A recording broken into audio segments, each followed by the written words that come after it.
today we're just going to do a very quick installation. I've already done it. I'm just going to walk you guys through it of the Radeon from FX,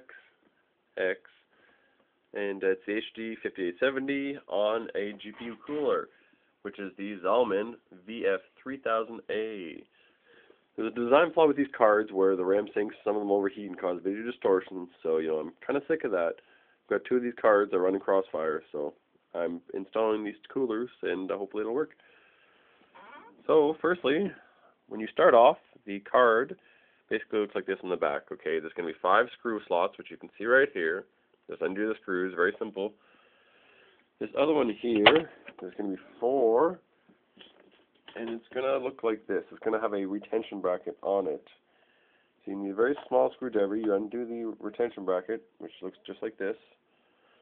And then this will just pop right off. It'll just come off very gently. So it looks like on the bottom. That's where it sits in the GPU. And there's going to be a fan connector you have to remove before you can remove this top part. That comes off very simply. And then your card's going to look like this on the back. Just 9 screw holes. And on the front it's going to look similar to this, but I've already added the heat sinks. So it's basically, instead of these red squares here, there's going to be 4 black squares, 4 more right here, and then 4 little ones on the side. That's where these pieces in the Zalman are going to go. So my card wasn't 100% compatible with this. I didn't check the compatibility list. I just ordered it. I was excited. Comes in. This part here is actually supposed to be left to right, but there's this square here that's actually blocking the design of it because it's not a perfectly referenced card. So I stuck it sideways, and it's just gonna, I'm gonna try not to hit it, but other than that, it's gonna sit there. It's held on by thermal tape, and it's gonna do its job. It's not gonna get in the way. You just remove the thermal tape from the back of these and just pop them on each of the square heat sinks. 4 more on this side. And I actually had to order 4 more because the Zalman VF3000A comes with this, okay? Actually, let me show you this. This is what the card comes with, this black block that basically sits right on top of these RAM sinks at the back here. And it just kind of pops up because you've already removed the screws from it. Oh, there's only 1 screw, I guess. Oh, okay. No, there is 2 screws. But it's got a raised surface, and there's going to be thermal tape on here. A lot of the reviews I've read, people, like the thermal tape on this has disintegrated because it gets so hot. So that's one reason why I'm replacing it. That's why I bought this kit, just for this piece right here.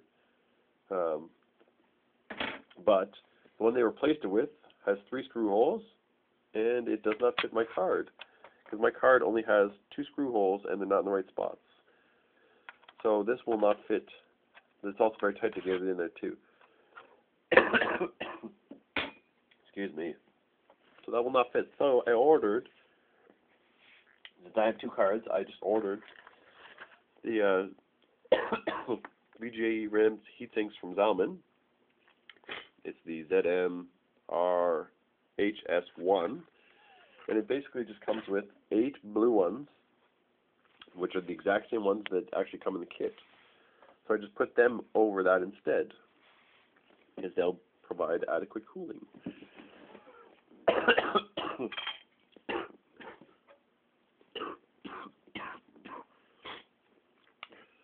Excuse me, I'm sick. Oh. So it comes with these little metal nipples here.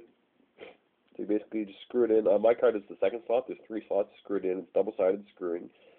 Screw one side in. Put the rubber stopper over it. That's going to go through the holes on this card to the back side, where you're going to use these. It's a black knob, and it's got a spring. You put the little end of the spring at the very back of the knob, and it snaps in there, holds it tight. And then you've got these plastic pieces, which go on the other side of the card over this little metal piece, and it'll prevent it from scratching the card when you screw it in. So I'm just going to add a little bit more thermal paste. I already cleaned off the surface with alcohol, but I wanted to give you guys a much shorter version than the last one I did. So apply some thermal paste there. Since it's fresh, I'm just going to not clean it off and do it again. It just kind of falls right into place. And the 4 little prongs actually stick out on the back of the card. So you're going to break out 4 of these little plastic pieces. And they just kind of fit right over the knob.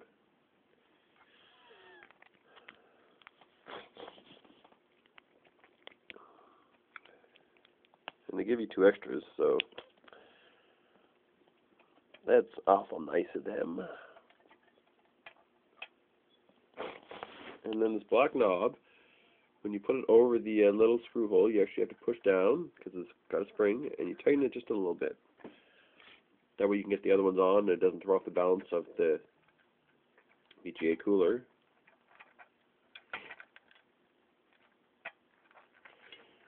And you always do crisscross. That way it limits the cross tightening. Why is that one going on funky? Cross tightening, well, mis-tightening would be bad because it could force the GPA cooler to be lifted on one side, not quite cooling the device, and it could burn out.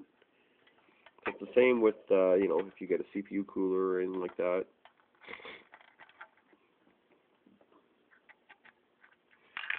Ooh. I'm sorry about the poor lighting, but it's actually very bright in my room. It's just this is being done off my cell phone, so.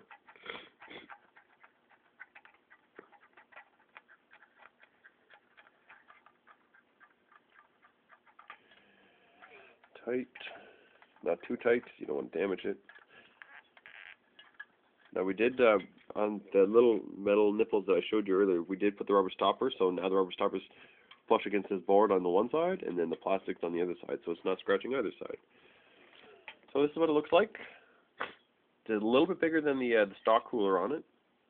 We can see all my little RAM sinks in the hole there are all still in their place, so that's kind of good. Well, it's very good actually. And now I'm just going to stick them both in and crossfire them, and they're going to fit. I can't show you my case because it's too dark in there. This connector here connects to something that the, well, it connects to this wire, but it also connects to this. This is the fan speed control if you choose to use it. I'm choosing to use it just because I'm going to keep it on max all the time. It's actually pretty quiet. It's a lot quieter than the stock cooler on max, that's for sure. And it keeps my card cooler just, you know, idling really. So one end connects to the cable, and the other one connects to the motherboard sensor. That's what this, no, not that one. That's what this one here is for. It can actually connect to the motherboard sensor in some spots, so you can actually monitor the fan speeds and stuff like that. So that's it. And now you know what the 5870 looks like with the Zalman VF3000A and the problems that you may encounter. So have a good day.